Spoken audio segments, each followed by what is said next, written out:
సిద్దిపేట జిల్లా హుస్నాబాద్ పట్టణంలో పోలీసులు అక్రమ కార్యకలాపాలపై విస్తృతంగా సోదాలు నిర్వహించారు. ఈ సందర్భంగా పలు ప్రైవేట్ ఎంటర్ప్రైజెస్ దుకాణాలను తనిఖీలు చేయగా ఒక దుకాణంలో డొమెస్టిక్ గ్యాస్ సిలిండర్లను అక్రమంగా నిల్వ చేసి వాటి నుంచి 5 కేజీల సిలిండర్లలో గ్యాస్ నింపుతున్నట్లు గుర్తించారు.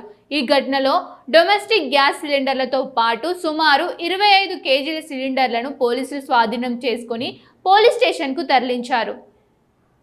అక్రమంగా గ్యాస్ నిల్వ చేయడం, మార్పిడి చేయడంపై సంబంధిత దుకాణదారుపై కేసు నమోదు చేసి దర్యాప్తు కొనసాగిస్తున్నారు. ప్రజల భద్రతా దృష్ట్యా ఇలాంటి అక్రమ కార్యకలాపాలపై పోలీసులు కఠిన చర్యలు తీసుకున్నట్లు తెలిపారు.